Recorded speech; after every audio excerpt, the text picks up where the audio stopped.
Swedish defense company Saab is pushing a bold idea for Canada. The company wants Canada not only to buy its fighter jets but also to build them at home. Saab is proposing a major partnership with Bombardier and claims the project could generate up to 10,000 jobs across the country. This proposal arrives at a sensitive moment. Prime Minister Mark Carney recently ordered a review of Canada's contract for the F-35 fighter jet with the American defense giant Lockheed Martin.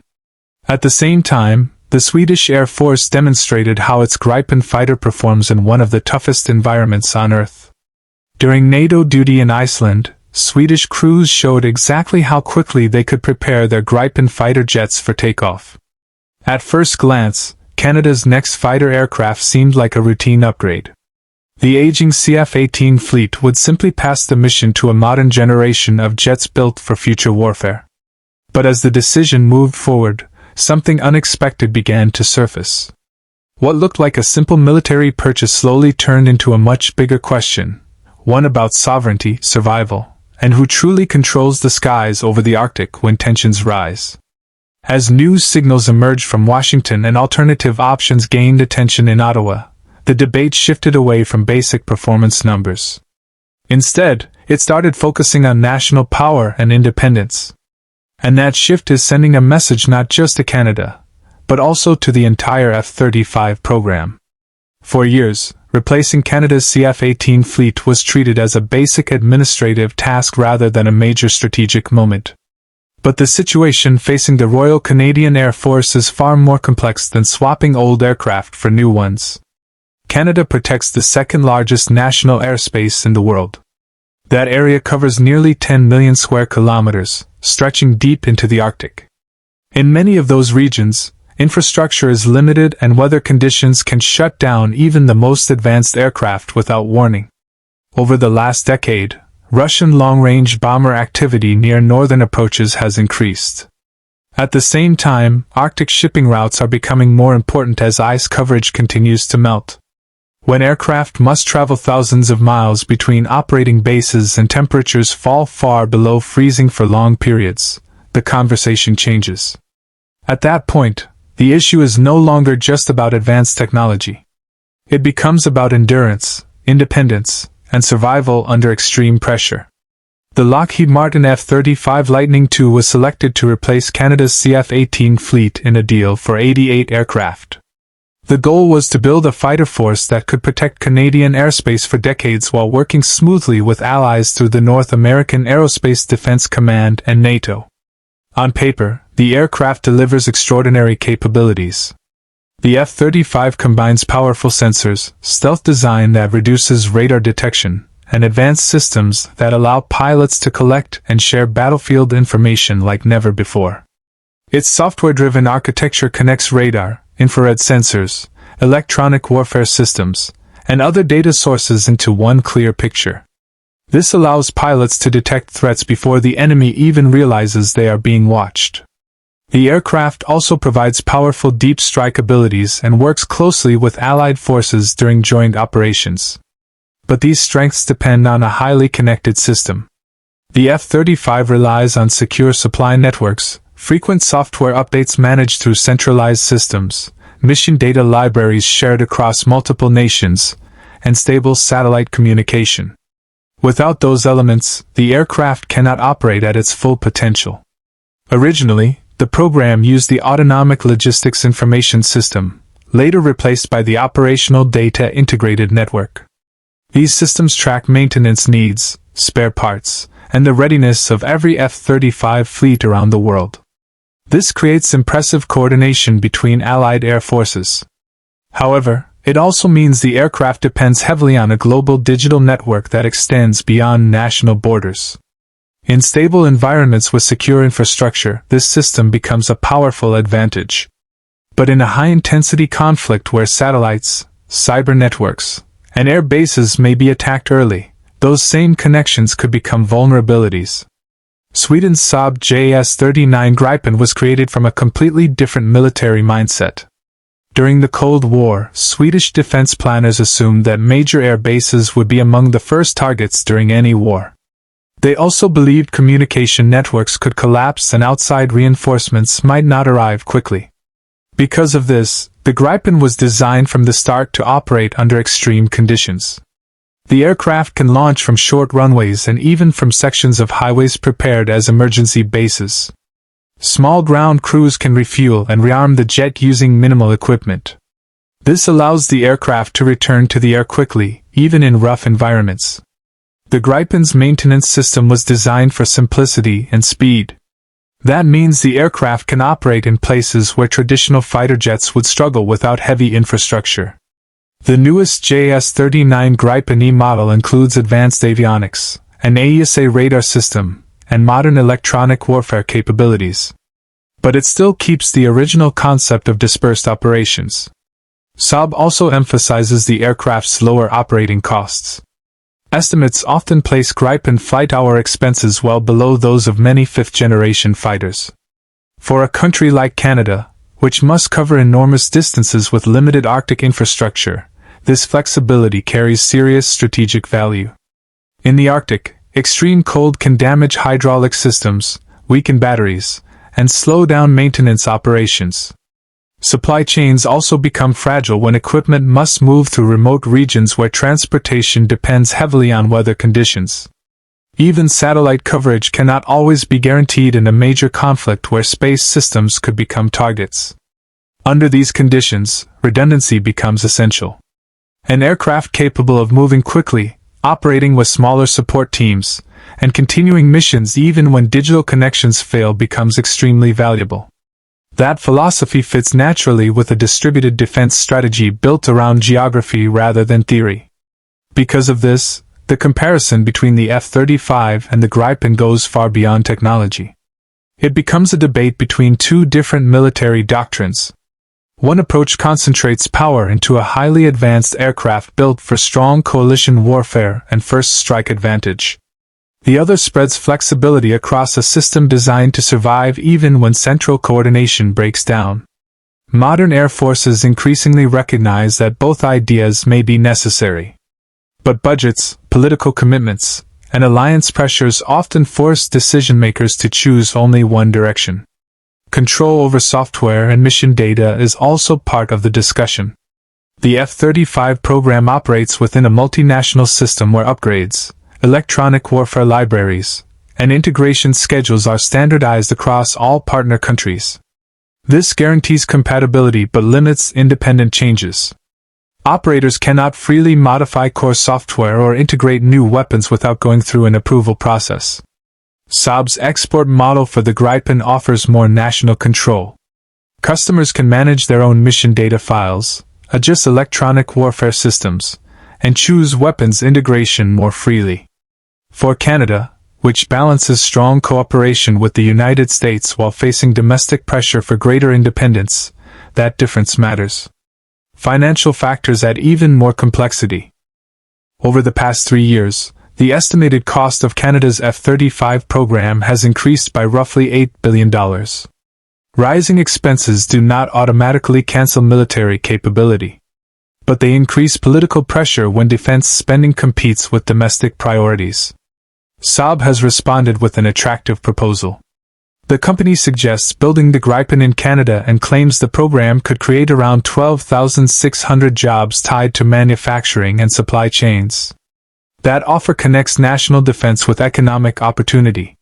Suddenly, the fighter jet decision becomes about jobs and industry as much as military power. As Ottawa launched its review of the F-35 contract during rising costs and growing tensions with Washington, the debate quickly moved beyond government offices. During trade disputes and strategic disagreements, President Donald Trump's administration had already applied tariffs on several allies. That environment made military procurement decisions even more politically sensitive.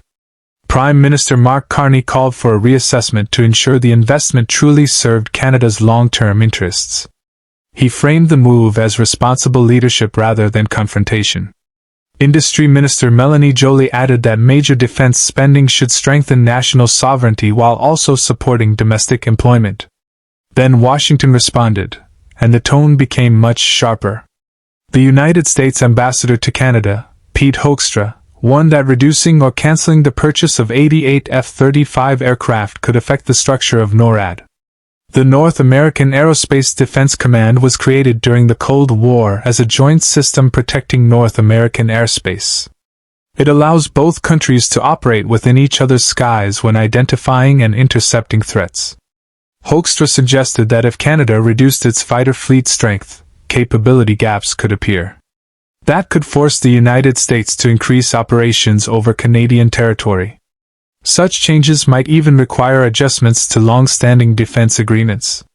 Suddenly, what started as a procurement review became a debate about sovereignty.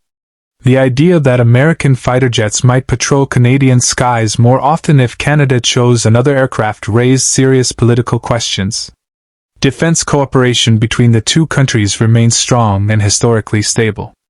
But the warning made one thing clear.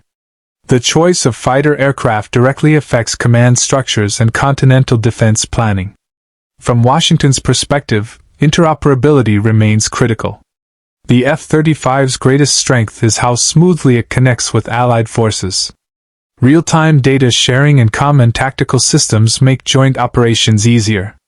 If most allies operate the same aircraft, coordination becomes faster and simpler. Introducing a different fighter like the Gripen would not end cooperation. But it could complicate the system. Hoekstra argued that a less integrated aircraft might weaken shared defense capability and require the United States to compensate for lost alignment. However, supporters of diversification present another argument. They say resilience matters just as much as uniformity. Relying heavily on a single advanced system may create vulnerabilities if enemies attack infrastructure and communication networks early in a conflict. Distributed operations using aircraft that require smaller support systems offer a different form of protection. The Gripen fits this strategy well. Small groups of jets could operate from multiple locations, making it harder for an enemy to disable the entire force. In this structure, stealth aircraft still play a major role. But lighter and more flexible fighters help maintain presence and absorb early pressure. Across NATO, similar discussions are taking place. Large air bases are increasingly seen as early targets during high-intensity war. Precision strikes could destroy fuel depots, damage runways, and disrupt maintenance facilities within hours. To counter this risk, air forces are investing in rapid runway repair teams, mobile command centers, and dispersed basing strategies. Aircraft designed for flexible operations strengthen these plans by reducing dependence on large permanent facilities. As military planners rethink old assumptions about secure rear areas, the value of decentralized air power continues to grow. Canada's decision therefore carries importance beyond its borders. When a G7 nation with vast territory and deep ties to the United States examines alternatives to a flagship American defense program, other countries pay close attention. Smaller air forces working in remote environments may wonder whether diversification improves resilience. The Gripen's role in this discussion is not about beating the F-35 in stealth or sensor technology.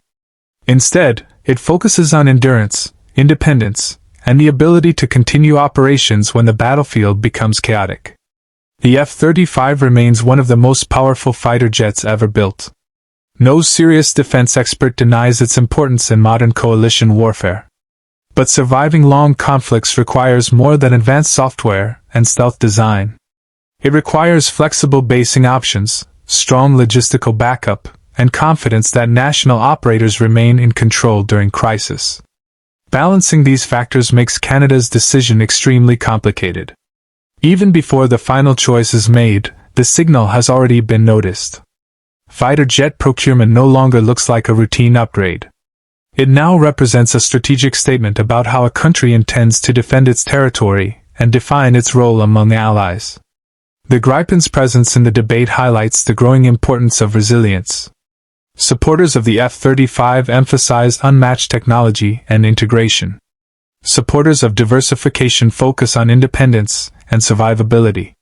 Both approaches aim to defend the same airspace. But they reflect very different expectations about future conflict. Meanwhile, Washington's warning continues to hang over the conversation. The suggestion that American aircraft could increase operations over Canadian territory if the F-35 deal collapses has added urgency to the discussion. With program costs rising by nearly $8 billion over 3 years and Saab promising thousands of domestic jobs, the decision now sits at the intersection of economics, sovereignty, and alliance politics. Under NORAD's long-standing structure, cooperation has protected North America for decades. But adjustments remain possible if the balance of aircraft fleets changes. The real question facing Ottawa goes beyond which jet will patrol the Arctic.